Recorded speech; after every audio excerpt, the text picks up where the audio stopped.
নমস্কার বন্ধুরা, আশা করি আপনারা সবাই ভালো আছেন। আপনাদের আশীর্বাদ ও ভালোবাসায় আমিও ভালো আছি। আমার নাম অনামিকা। একটা ছোট্ট ব্লগে আপনাদের স্বাগত জানাই। আজ পিৎজা বানিয়েছি, দারুণ খেতে হয়েছে। চলুন আপনাদের সাথে শেয়ার করি কিভাবে বানালাম। এই দেখুন, 3টে ক্যাপসিকাম, 3 রকমের। এটাকে কেটে নেব, এতটা তো লাগবে না, অল্প অল্প করে কেটে নেব। 2টো ছোট্ট সাইজের পিৎজা বানাবো, তার জন্য সামান্যই লাগবে। আপনারা যেমন বানাবেন সেই আন্দাজ মতো কেটে নেবেন। এই দেখুন, আমি 3টে বড় বড় ক্যাপসিকামের মধ্যে থেকে একটু করে কেটে নিয়েছি সাইড থেকে। এই দেখুন, এগুলো ছোট ছোট করে কেটে নেব।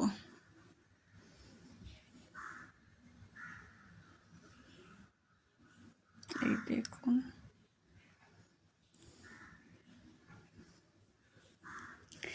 এই কাটার সময় ভিডিও করতে করতে কাটা ভীষণ মুশকিল।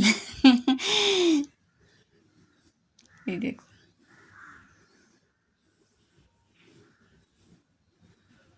এইভাবে সবগুলো কেটে নেব।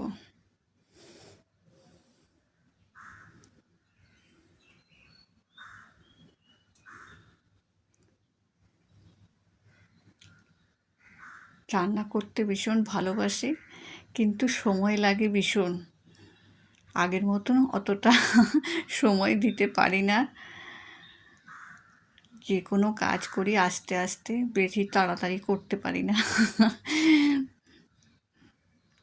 এই দেখুন, কাটা হচ্ছে আস্তে আস্তে। ছুরিটাতে ভীষণ ধার।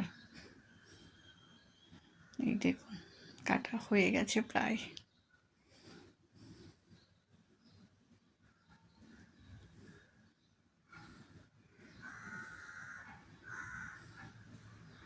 আপনারা আপনাদের মতন ছোট বড় যেমন ইচ্ছে কেটে নেবেন। আমি এই সাইজেই কাটলাম। এর থেকে ছোটো সাইজেও কাটতে পারেন আপনারা।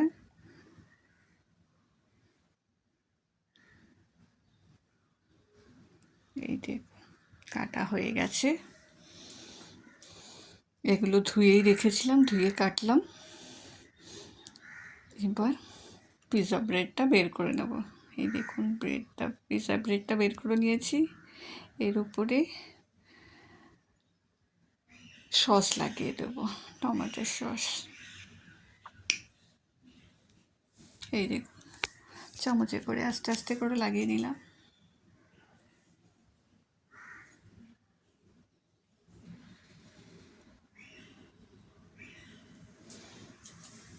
এরপর একটু চিজ গ্রেট করে দেব।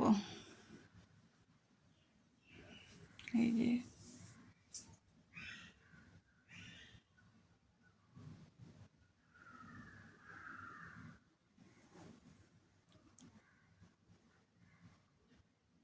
চিজটা গ্রেট করে দিচ্ছি, চারিদিকে যেন সমানভাবে পড়ে। একদিকে পড়লে ভালো লাগবে না, একজনের পাবে একজন পাবে না, এইরকম হয়ে যাবে। তাই সব দিকেই দিতে হবে, সুন্দর লাগবে, খেতে ভালো লাগবে। এই দেখুন, এভাবে চিজটা গ্রেট করে দিলাম।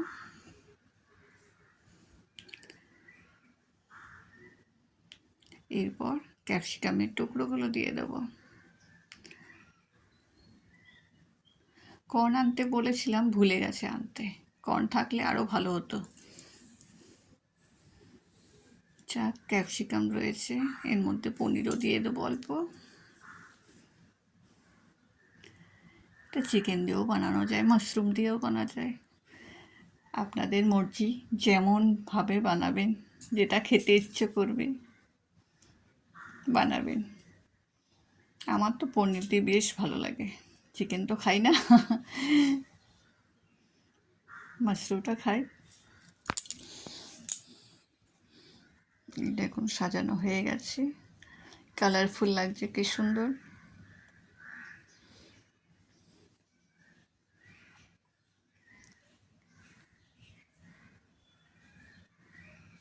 ধৈর্য ধরে করতে হবে, তাহলেই সব জিনিসই সুন্দর হবে।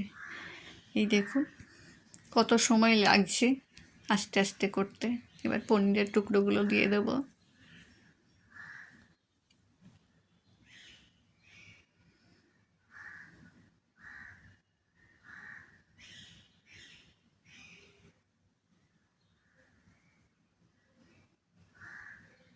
এই দেখুন দেওয়া হয়ে গেছে। এরপর চিলি ফ্লেক্স দেব। এই দেখুন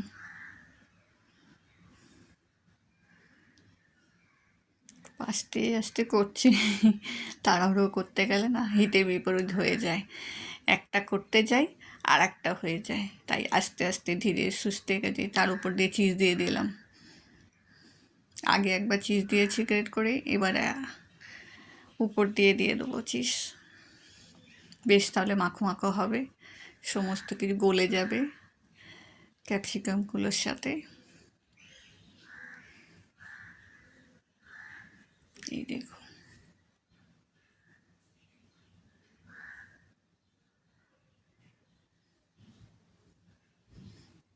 চারদিকে পড়ে যাচ্ছে,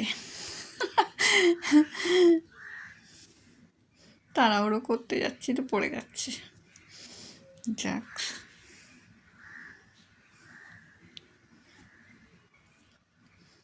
এবার চিলি ফ্লেক্স দিয়ে দেবো।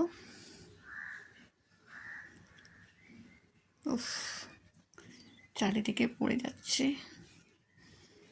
এই যে চিলি ফ্লেক্স দিয়ে দিয়েছি, অল্প করে দেবো, কারণ বেশি ঝাল খায় না আবার। যাদের দরকার হবে তারা নিয়ে নেবে। আবার অরিগানো দিয়ে দিচ্ছি। ব্যাস কাজ শেষ। এবার এই দেখুন কি সুন্দর হয়েছে, একদম পিৎজা হাটের মতন, কি সুন্দর কালারফুল। এবার এই যে ফটো তোলা হয়ে গেল।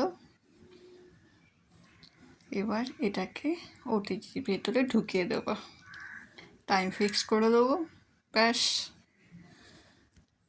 কিছুক্ষণ রেস্ট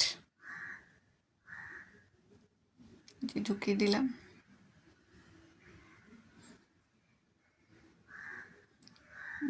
টাইম ফিক্স করে দিলাম,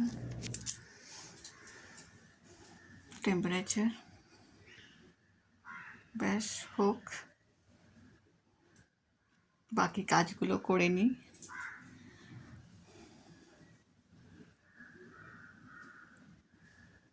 যে হচ্ছে, কি সুন্দর গন্ধ বেরোচ্ছে, সারা ঘর একদম পিৎজার গন্ধে ভরে গেছে, এত সুন্দর গন্ধ।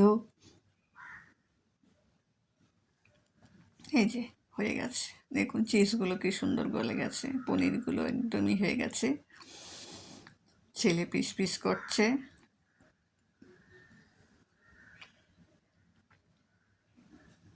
এই দেখুন একটা হয়েছে, বাপ বেটা খেতে বসে গেছে। জিজ্ঞাসা করছি কেমন হয়েছে, যে খুব ভালো হয়েছে।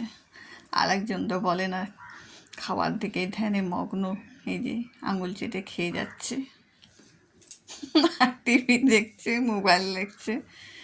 এই যে ছেলে দাঁড়িয়ে দাঁড়িয়ে খেতে জুস হলো না, এবার বসে আরাম করে খাচ্ছে। যতই বলছি কেমন হয়েছে রে বল, বলছে হ্যাঁ খুব ভালো হয়েছে। আর এই যে কোনো হুঁশ নেই, খারাপ হলেই বলতো যে এটাই কম ওটা কম। এই যে আমিও নিয়ে বসে পড়েছি, আমার ভাগে 2 টুকরো পড়েছে। চলুন খেয়ে নিই। দারুণ হয়েছে। আমার ব্লগটি কেমন লাগলো অবশ্যই জানাবেন। চলুন টাটা, আবার হাজির হয়ে যাব অন্য একটি ব্লগ নিয়ে। ভালো থাকবেন, সুস্থ থাকবেন। টাটা। দারুণ হয়েছে, আপনারা বানান আর খান।